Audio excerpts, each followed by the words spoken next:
안녕하세요. 빵집 목사의 뚜벅뚜벅 메시지 김태훈 목사입니다. 코로나 기간 동안 많이 힘이 드시죠? 이때 우리에게 도전되고 힘이 되고 또한 회복되는 그런 말씀이 무엇일까라고 묵상을 하다가 호세아서가 생각이 났습니다. 그래서 오늘부터 이 호세아서를 한번 묵상하면서 여러분과 강의하면서 말씀을 나누고자 합니다.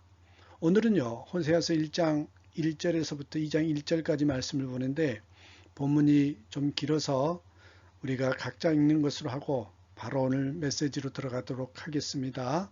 오늘 첫 번째로 말씀 보고자 하는 제목이 무식하면서 소신 있는 사람이 가장 위험하다. 무식하면서 소신 있는 사람이 가장 위험하다. 이런 제목으로 말씀을 좀 보고자 합니다. 페이스북이 최근 실시한 설문조사에 따르면 응답자의 37%가 이 코로나19 대유행으로 인해서 삶의 목적과 우선순위를 다시 생각하게 됐다. 이렇게 말을 하고 있습니다. 너무나 많은 것들이 뒤죽박죽이 돼서 불안과 스트레스가 심하다는 것입니다. 이렇게 어려울 때 이 호세아서 강의를 통해서 하나님의 사랑도 체험하시고 자기 자신이 또한 얼마나 귀한 존재임을 깨달아서 좀 이렇게 자신감을 가지고 살아가는 우리가 되었으면 합니다. 여러분 옆에 이 그림이 하나 나오시죠?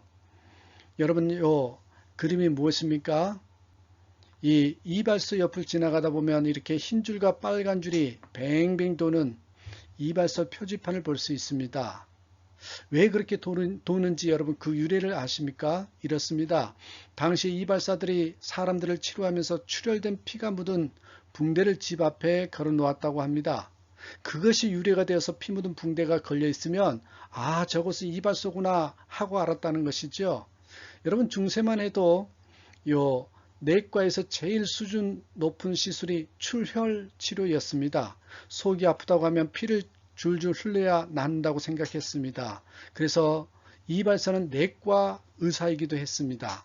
이발사는 머리를 깎다가도 그 가위나 칼을 가지고 사람의 배에 대기도 하고 피를 흘리기도 했습니다. 그러니까 이발사가 쓰던 가위가 이 가위나 칼을 그대로 가지고 피를 흘리게 만들어서 병이 치유되기를 바랐던 것이죠. 아무튼 당시 이발사는 사람을 피 흘리게 하곤 했습니다. 그런데 어떤 사람이 특별히 내과 질환자, 속병이 많은 사람들을 살펴보니까 남자보다는 여자 중에 환자가 많고 또 여자들이 확산되는 속도가 전염되는 속도가 빠르다는 점을 알게 되었습니다. 많은 사람들 그 중에서 특별히 무식하고 소신 있는 사람들은 이 사실을 이렇게 해석했습니다. 여자는 선악과를 아담보다 먼저 먹었기 때문에 하나님이 심판하는 거다.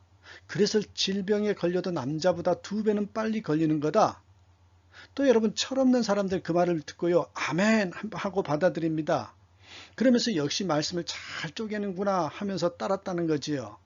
그런데 여러분 아십니까? 나중에 알고 봤더니 그것이 아니었습니다. 이발사들은 특별히 남자들보다 여자들이 많이 이렇게 방문하고 내진했답니다. 그런데요, 더러운 손을 가지고 자꾸만 몸을 만지니까 세균에 감염된 것입니다. 문제의 해답은 간단합니다. 어떻게 하면 고칠 수 있습니까? 청결을 유지하면 됩니다. 깨끗하게 소독을 하면 됩니다. 깨끗하면 병이 없습니다. 왜 그렇습니까? 세균 감염이 없기 때문입니다. 그것만 가르치면 모든 문제가 해결됩니다. 결코 주술의 문제도 아니었고 선악과의 문제도 아니었습니다. 이유는 뭐예요? 더러워서였습니다. 더러워 청결을 하지 못했기 때문이었습니다. 그래서 여러분 오늘 말씀 제목을 제 나름대로 이렇게 정해봤어요. 세상에서 제일 무서운 사람이 여러분 무식하면서 소신 있는 사람 그렇게 생각합니다. 여러분 무식함과 소신이 손을 잡으면 무서운 괴물이 됩니다. 아이들이 보면 순진하지요. 그러나 여러분 어른이 되어서도 여전히 아이 같으면 순진하다고 하지 않고 어리석다 이렇게 말을 합니다. 왜 한국교회 교인들의 신앙 성장이 이렇게 신앙 성숙이 늦을까요? 여러 가지 이유가 있겠지만 그 중에서 가장 큰 이유는요. 아는 것이 없기 때문입니다. 알아야 성숙합니다. 알아야 성장합니다. 그런데 이 알아야 성숙하고 성장하는 것인데 여러분 그게 아니라 아멘, 이 아멘 잘하면 성장하는 줄 알고 있었다라는 것이지요. 에베소서 4장 13절에 보면 우리는 다 하나님의 아들을 믿는 것과 아는 일에 하나가 되어 온전한 사람을 이루어 그리스도의 장성한 분량이 충만한 데까지 이르르니 하는 말씀이 나옵니다. 어떻게 해야 장성한 분량에 이른다고 합니까? 믿는 것과 아는 것이 하나 되어야 한다는 것입니다. 믿는 것과 아는 것이 하나가 되지 못한 사람은 덜 된 사람입니다. 그러므로 믿는 것과 아는 것이 하나가 되어야 온전한 사람이 되고 정상적으로 자랄 수 있습니다. 알아야 분별을 합니다. 우리에게도 단순히 알려주기만 해도 해결 문제들이 굉장히 많이 있습니다. 교회들을 보면 초신자들이 참 당혹해하는 경우가 많습니다. 왜냐하면 오래 믿은 사람들은 이 초신자들 차근차근 가르칠 생각은 않고 가르쳐줄 생각하지 않고 자꾸만 정죄하고 싶은 마음이 들기 때문에 했습니다. 예수 믿는다는 사람이 왜 저러나? 믿는 사람 셔츠 주머니에 인사하다가 담배값은 왜 떨어지나? 왜 날마다 술 냄새를 풍기고 다니나? 여러분, 그러나 제가 그들과 이런 개인적인 상담을 해보니까 그렇게 뜨뜻미지근한 이유 중에 가장 큰 원인은 뭔지 아십니까? 그들이요, 몰라서 그렇다는 것입니다. 그들에게 차곡차곡 가르쳐주면 되는데 그들은 여러분 주일 성수 예배 이런 성도의 의무가 무엇인지를 하나도 모르고 있습니다. 그래서 먼저 여러분 하나하나 가르쳐 주어야 됩니다. 성도에게는 이러한 의무가 있고 예수 믿는 것은 이런 것이다. 그리고 세례의 의미는 이런 것이다 하고 이렇게 자상하게 소상하게 가르쳐 주면 제가 얻은 결론이 뭔지 아십니까? 대부분 순종의 길로 돌아옵니다. 그래서 알아야 합니다. 모르면 망합니다. 우리들이 열심히 배워야 하는 이유가 여기에 있습니다. 진지한 성경 공부가 있어야 합니다.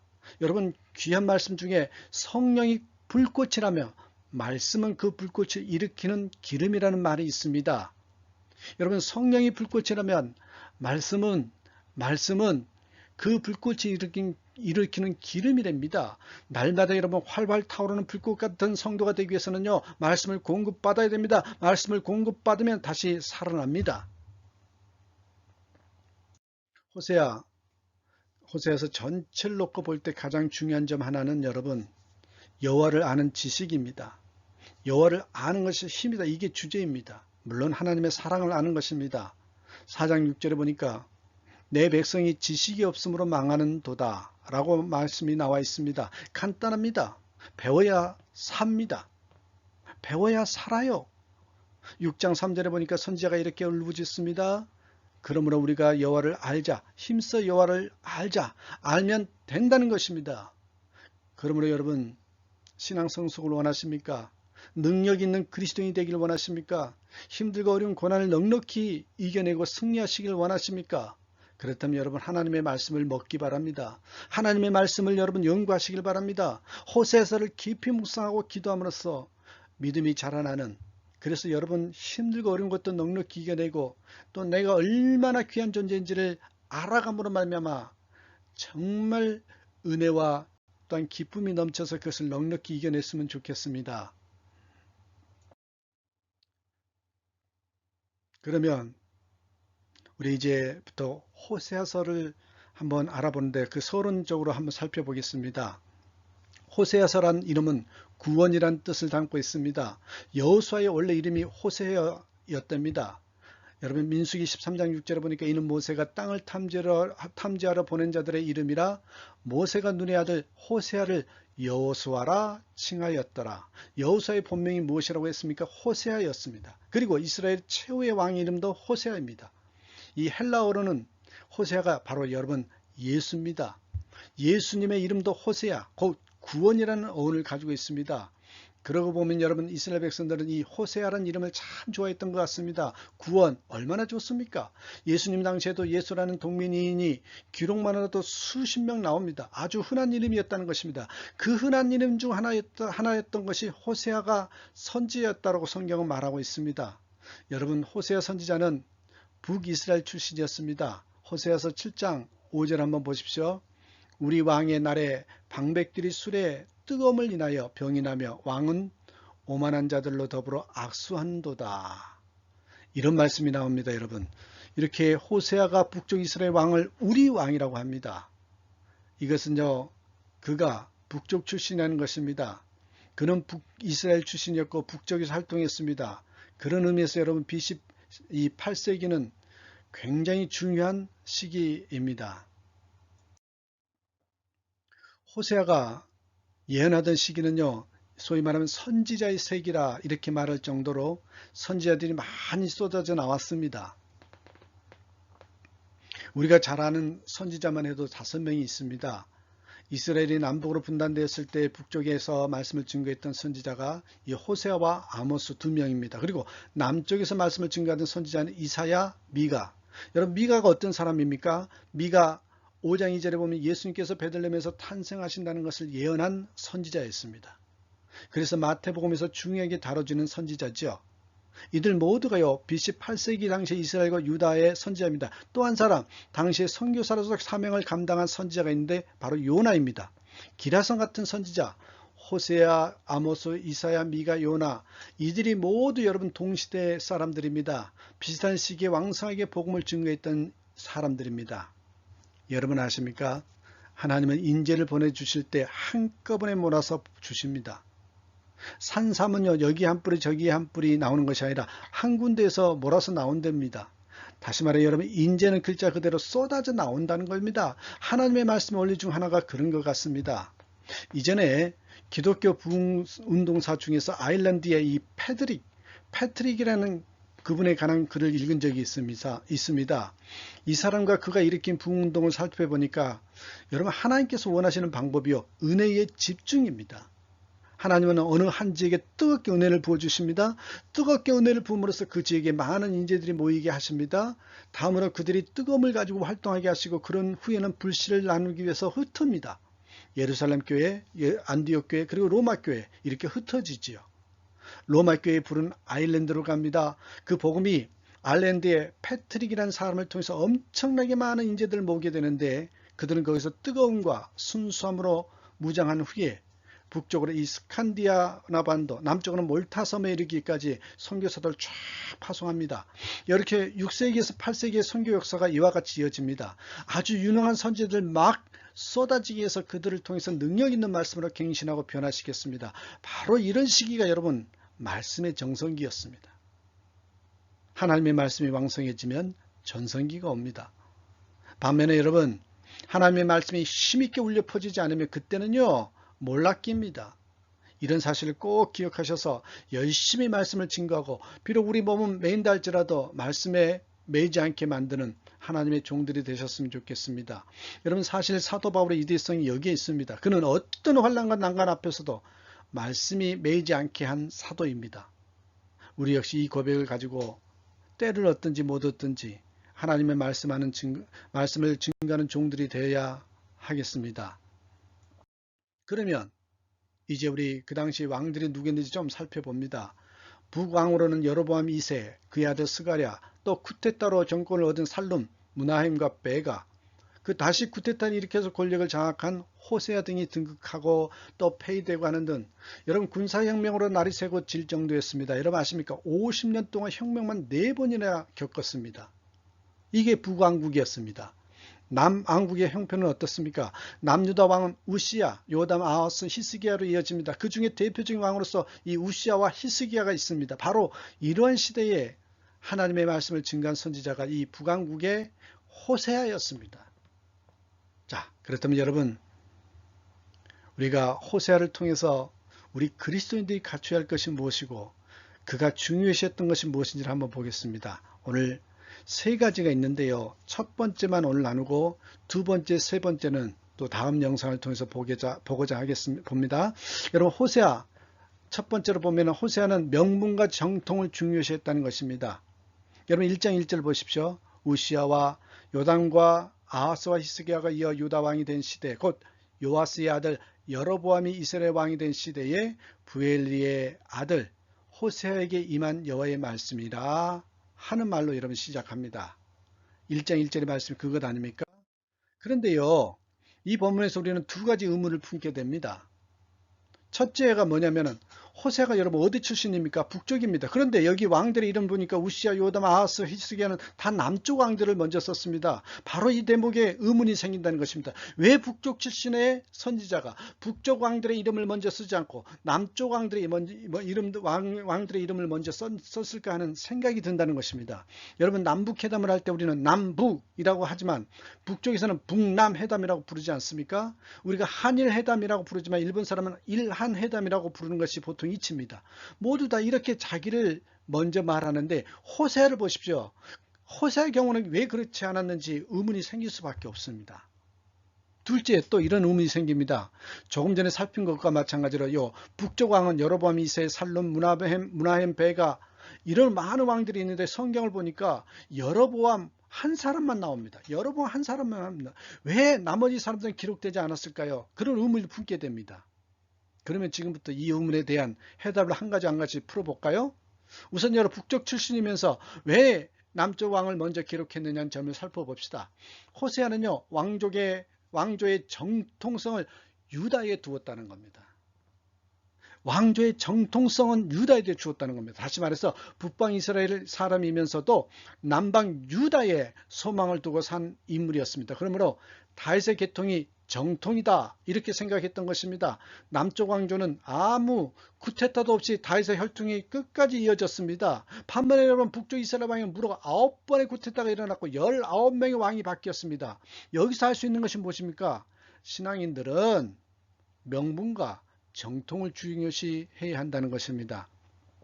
여러분 당장 눈앞에 어떤 이익이 있다고 해서 명분도 없는 일을 하는 것은 죽는 길입니다. 하나님의 때가 아닐 때에 자기가 먼저 앞장서서 일하면 여러분 죽습니다. 그 얄팍한 짓은 하나님께서 심판하시고 역사가 심판합니다. 여러분 우리가 그런 말이 있습니다. 군자 유어의 소인 유월이 여러분 군자는 이게 옳은가 그른가를 따지는 사람이고 소인배는 이게 나한테 이익이 되는가 아닌가를 따지는 사람이 소인배랍니다. 그러면 우리 그리스도인은 어떤 사람입니까? 이게 하나님의 뜻인가 아닌가 그 명분을 분명히 물어보고 사는 자이라는 것입니다. 그러기에 여러분 우리가 무엇을 끝까지 붙들어야 합니까? 바로 하나님의 뜻입니다. 하나님의 뜻에 어긋난다면 아무리 눈앞에 먹이가 와 있다고 해도 먹어서는 안 됩니다. 그것이 나에게 이익이 된다 할지라도 하나님 뜻대로 가야 되는 것이 그리스도인입니다. 하나님께서는요 그런 사람에게 소망을 두시지 않습니다. 이익을 쫓아가는 사람 바로 이런 의미에서 호세아는요 정통성과 명분이 있는 남쪽에 소망을 두었다라는 것입니다. 의미가 있지 않습니까 여러분? 3장 5절의 말씀 보시면 이스라엘이 하나님의 은총을 참으로 믿게 될 때는 오직 그 왕 다윗을 구하는 때다. 남북을 막론하고 이스라엘 백성들이 전부 다윗의 혈통을 따라갈 때에 하나님의 은총을 입게 된다는 선언이 나옵니다. 여러분 이 신앙은 대단히 중요합니다. 또 4장 15절 보십시오. 이스라엘은 범죄할지라도 남방만은 성결하기를 기원했습니다. 호세아는 이런 신앙을 지녔기 때문에 북쪽 출신임에도 불구하고 남쪽 왕을 먼저 기록했다. 이렇게 이해하면 됩니다. 두 번째 의문이 떠오르죠. 여러 왕들이 있음에도 불구하고 왜 여로보암 2세 한 사람만 기록되어 있는가? 그것은 여러분 나머지 인물들은 모두 다 쿠데타를 통해서 집권한 사람들이기 때문에 그렇습니다. 반역과 혼란의 장본이라는 것입니다. 왜 기록을 안 했느냐 하면 기록할 가치가 없어서입니다. 여러분 구원 역사의 입장에서 이 왕들은 거론의 가치가 없는 자들이라는 것입니다. 우리가 열왕기 하를 읽다 보면 참 충격적인 이야기가 나옵니다. 어떤 면에서 여로보암 2세만큼 위대한 왕이 없었던 것 같습니다. 그는요, 이 여로보암 2세는요, 우리나라 역대 왕 중에 이 광개토 대왕이 있죠. 이 광개토 대왕과 비교할 수 있습니다. 영토를 엄청나게 확장시킨 왕이었습니다. 솔로몬 때의 판도보다 더 넓었습니다. 이스라엘에서 영토를 가장 크게 확장한 왕은요, 여로보암 2세입니다. 당시 주변의 세속 역사를 보면은 여로보암에 관한 기록밖에 없습니다. 솔로몬의 필적할 왕, 다윗의 영화를 회복하는 왕이 바로 여로보암 2세였습니다. 그래서 성경에 그에 관한 언급이 굉장히 많이 나오겠지 하고 짐작하게 됩니다. 그런데 막상 성경을 읽어보니까 딱 여러분 8절이 전부였습니다. 열왕기하 14장 23절부터 29절까지가 애누리 없이 여로보암 2세에 관한 기록이 전부입니다. 그는 보십시오. 분명 세상적으로 보면 성공한 인생을 살았고 어느 누구보다도 넓은 영토를 소유했던 대단한 왕이었습니다. 하지만 성경은 이런 얘기는 잠깐 하고 끝을 맵니다. 이 말은 무슨 뜻입니까? 여로보암이 했던 일이 하나님이 보시기에는 별것 아니었다는 것입니다. 그런 것들은 진정한 가치가 있는 일이 아니라는 것입니다. 이게 여러분 성경의 시각입니다. 이게 하나님의 시각입니다. 지금도 많은 교회가 또 많은 성도가 무엇이 정말로 가치 있는 것인지도 모르고 엉뚱한 일을 놓고 싸우고 있습니다. 어느 교회 갔더니 그 교회에 거물이 있다고 합니다. 누가 거물이냐고 물었더니 높은 관직이 있는 사람이 하는 것이었습니다. 교회에 실력자가 있다 하길래 누군가 했더니 돈이 좀 많은 사람이 됩니다. 좀 힘께나 쓰는 사람이 있다기에 보니까 의사, 박사, 교수였습니다. 이들이 하나님 나라에서의 거물은 아닙니다. 여러분 그런 직함은 한 줄도 기록될 가치가 없습니다. 하나님이 보시는 것은 무엇입니까? 주님의 뜻 가운데 복음을 증거하고 헌신하고 이 그리스도의 흔적을 가진 자, 여러분 그 사람이 거물이라는 것입니다. 하나님의 말씀이면 하나님의 뜻이면 내 위치가 내 상황이 어떨지라도 뚜벅뚜벅 한 걸음씩 걸어가면서 순종의 길을 걸어가는 사람이 하나님 보시기에는 거물이라는 것입니다. 하나님 나라의 관점은 세상의 관점과는 사뭇 다릅니다. 히스기야를 한번 생각해 봅시다. 우리가 볼 때 히스기야는 나약한 왕 같아 보입니다.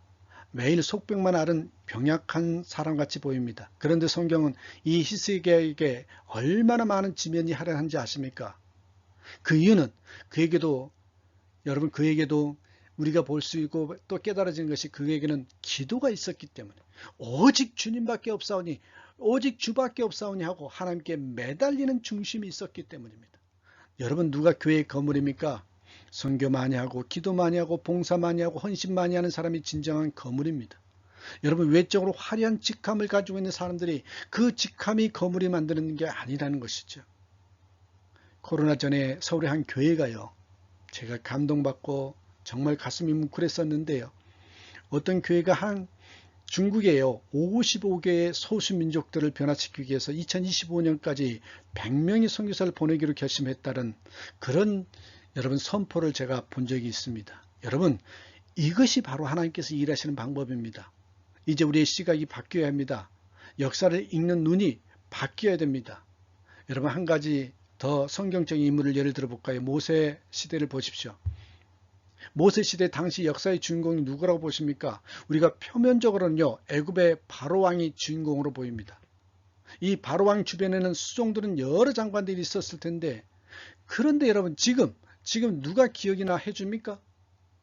성경 신학자들이나 당시 그 바로가 누구였느냐고 골머리를 싸매고 연구하고 있을 뿐입니다. 겨우 성경 신학자들이나 연구합니다.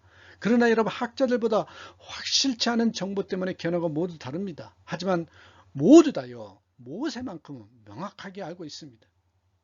하나님께서는 그 시대에 모세를 중심으로 세계사를 이끌어 가셨습니다. 그러면 우리 모두 자부심을 가지고 우리들이 주장하는 한 가지 한 가지가 얼마나 중요한가를 깨달아야 됩니다. 그렇습니다. 여러분 오늘 말씀을 한번 적용해 봅니다. 아까 말씀을 드렸죠. 한번 말씀을 우리 삶에 적용해 보실 텐데요. 성령이 불꽃이라고 했습니다. 그리고 말씀은 그 불꽃이 일으키는 기름이라고. 날마다 우리가 활활 타오르는 그런 불꽃 같은 성령 충만한 삶이 되기 위해서는요. 이 말씀을 공급받아야 됩니다. 말씀이 있어야 됩니다. 여러분 그래서 성경 공부가 중요한 것입니다. 그래서 큐티가 중요한 것입니다. 말씀을 공급받아야 됩니다.